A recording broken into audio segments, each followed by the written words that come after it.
Lines in 3, 2, 1, rebuild. First 20 seconds of rebuild match is all pre-programmed and autonomous. Robots moving around the field based on that code. Blue Alliance sending 2 of their robots out into the neutral zone. 10-21 Grand Catholic Golden Gears launching the field that fuel into their driver station, but they'll sit pretty, waiting for that autonomous period to end. Red Alliance getting some assistance from their human player station, trying to score some of those. Red Alliance emptying most of that preloaded fuel. Blue Alliance with the advantage out of the autonomous period, 56-26 in favor of that Blue Alliance, which means Red will get that first solo Alliance shift.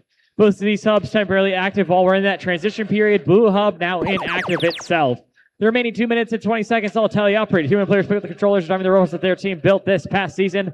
461 Westside Boiler Invasion, trying to pick up as much fuel as possible, playing a little bit of Hungry Hippos, along with their teammates 10021, the Garrett Catholic Golden Gears.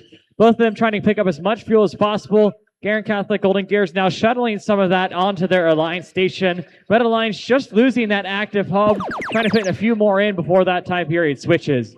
Blue Alliance with their hub now active, emptying out their hoppers, trying to fill up their hub. Each of those yellow spheres known as fuel, worth 1 for their Alliance.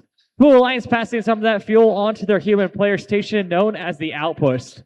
This goes 140-43 as we kind of enter that time of equal scoring opportunity. Both of our alliances have had one of those active HUD sessions, and now we'll go back to Red for their second opportunity. Each of these about 25 seconds. Red Alliance is delivering some of the fuel that they stocked up while their hub was inactive. Blue Alliance, now that their hub is inactive as well, trying to pick up that fuel and squirrel it away for another day. 461 Westside Boiler Invasion, delivering some of that fuel, trying to push it into the far side of their Alliance station, trying to starve their opponents of that active fuel.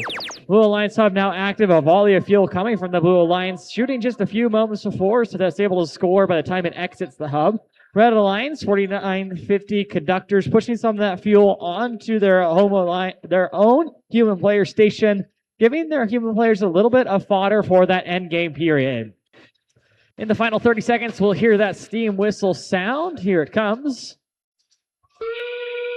Which means both of the hubs are now reactivated. A final 30 seconds here for teams to deliver those game pieces. Red Alliance with a score of 72 to Blue Alliance is 283. Both the teams getting trying to get as many ranking points as possible. 3 available for winning the game. Red Alliance needing 25 more to get to 100. Blue Alliance eyeing that 360. They're 60 game pieces away. Not quite sure what they'll do with the remaining 5 seconds here, though. Counting out 3, 2, 1. And that's the end of qualification match 33. Stick tight to see those scores.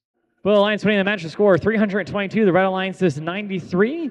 Blue Alliance get those 4 ranking points. 1 for crushing that energized ranking point threshold. 3 for winning the match. All those teams rising in the ranks. Garrett Catholic Golden Gears maintaining their 7th ranked position. Stick tight for qualification match 34 here at the FIN District.